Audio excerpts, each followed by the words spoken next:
My youngest daughter is attending a local day camp this week.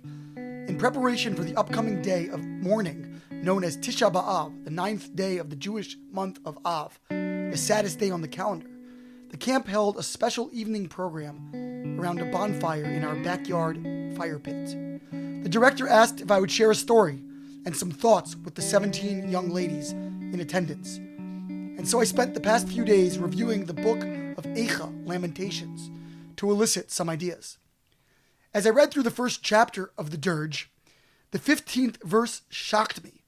The Lord has trampled all my mighty men in my midst. He summoned an assembly against me to crush my young men. The Lord has trodden, as in a winepress, the daughter of Judah. In light of the recent tragedies we Jews have suffered, many of which have involved trampling and crushing, the verse could not be more timely or prescient. I could not speak with the young children about this topic. It was too heavy for that age group.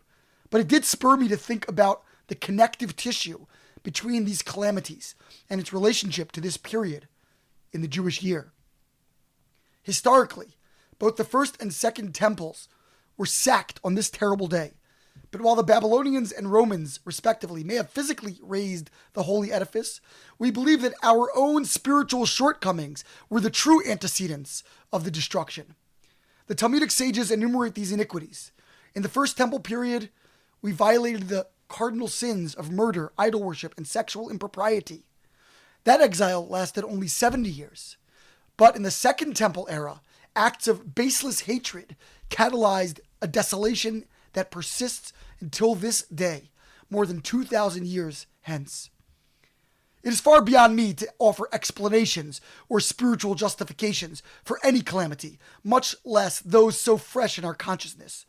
But in the spirit of the sage's own assessment, I can, perhaps, humbly speculate. Could it be that it is we who trample each other with our words? Might we, in fact, crush our fellow Jews under the weight of our judgment? Might our collective disunity be the source of our continuing disaffection from the divine? Every year, we begin reading from the book of Devarim, Deuteronomy, on the Shabbat immediately preceding Tisha B'Av. This fifth book of the Torah is distinct from the 4 ones prior. According to the Vilna Gaon, its manner of transmission was more akin to the vision of the prophets, rather than the crystal clear communication from God to Moses reflected in the earlier sections.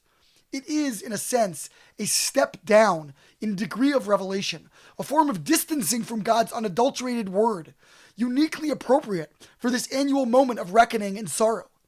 We can reflect on this distance and appreciate that it may simply mirror our distance from those around us. Yet the very verse we cited above, with its dramatic invoking of trampling and crushing, might also contain a hint of redemptive assurance.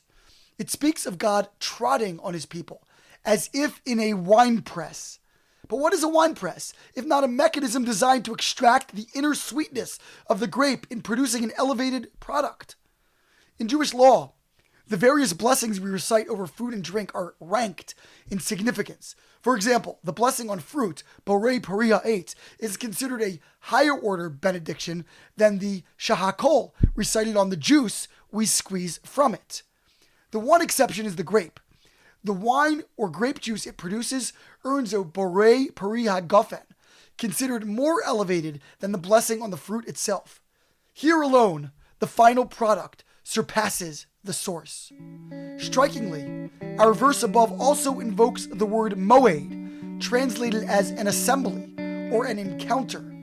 The commentaries explain that although Tisha B'Av is a sad day, it is nonetheless still a day of meeting. We sit with God, so to speak, on the depressed mourner's stool and grieve together for what has been lost. In that same moment, we renew our faith that, inasmuch as we are trodden, we are like the grapes of the press, whose elevated future awaits. Shabbat Shalom.